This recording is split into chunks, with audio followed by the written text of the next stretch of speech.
Hello all, thank you for taking the time to watch my video. So, I just want to give a little bit of a background about the client that I interviewed. He is 67 years old. He just recently retired from a warehouse job. He is a widower, has 2 children and 2 grandchildren. He is a very active gentleman. He hunts, fishes, and gardens. He is also a very active member in the community and is a veteran. Also, he has had some medical diagnoses in the past that changed his life. The developmental stage that I chose for him was integrity versus despair. He really focused on a lot of recent events that have happened to him, so I felt that this was the most relative stage to choose for him. Integrity versus despair looks back on life. One who is satisfied with their accomplishments look back on life with a sense of well-being and contentment. Others who are not satisfied have a sense of despair and look back negatively on their lost opportunities. Also, some major life events occur during this stage, such as role changes. One could be becoming a grandparent. Also, it's very common for people to retire during this stage. They are either eligible for Social Security or have put in enough years at their employer that they're able to retire and get a pension. Also, as you get older, illnesses are common, and unfortunately some of those illnesses could be terminal. Speaking of terminal, one of the sources that I utilized stated that this is a stage where the idea of death comes about. That is what inspires older people to reevaluate their lives and reflect upon them. Also, it is common for these individuals to lose a friend, a spouse, or an acquaintance. As my client said to me, years ago he used to look in the paper and see if any of his classmates were getting married or had children. But once you get older in life, unfortunately you start looking at the obituaries to see what friends of yours are no longer with you anymore. Also, I did mean to say earlier, the client coming up will be referred to as George for privacy reasons. For my theoretical perspectives, I chose social learning theory. That is where people are active agents in their learning. It occurs through observation, direct instruction, or through imitation.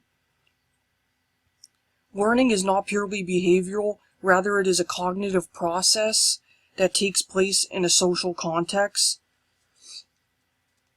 As for George, even though he is older, he is still learning things every day and learning on his own.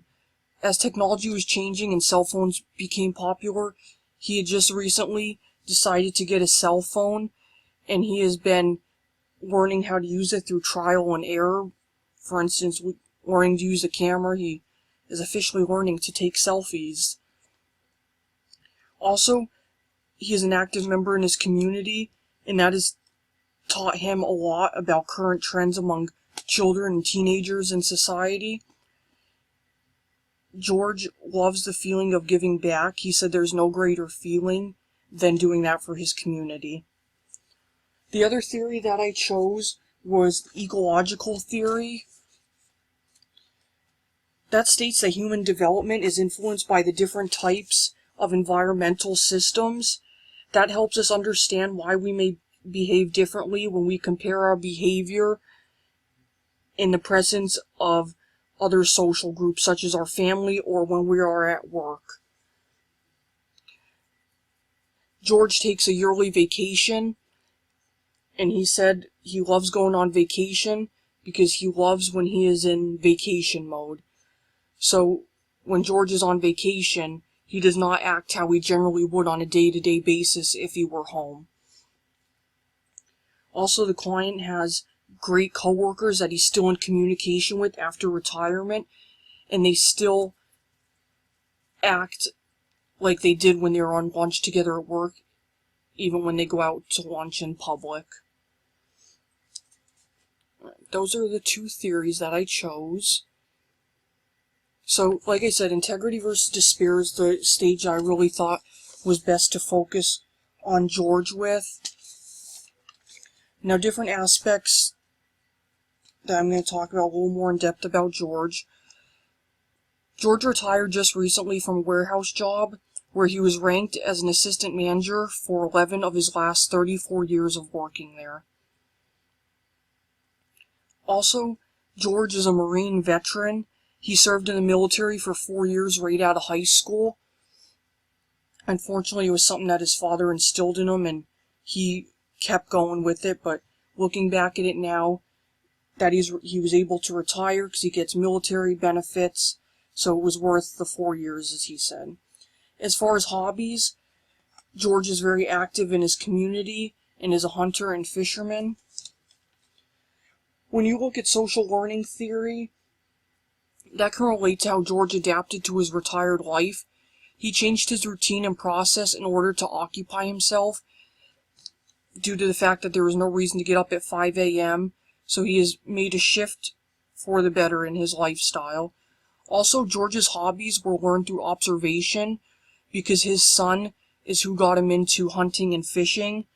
Without going with his son and observing that, he probably would have no interest or even attempt to go out and do any of those activities. Also, in the last 3 years, George became the grandfather of 2 grandkids that he adores very much.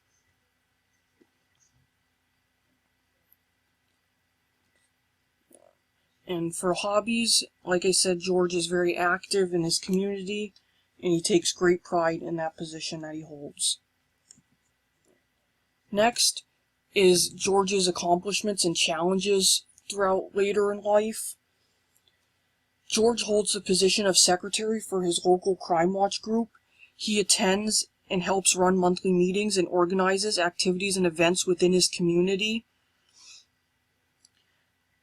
By holding this position, George has learned a lot about the current trends in society and feels so accomplished by helping children and parents in the community better their life.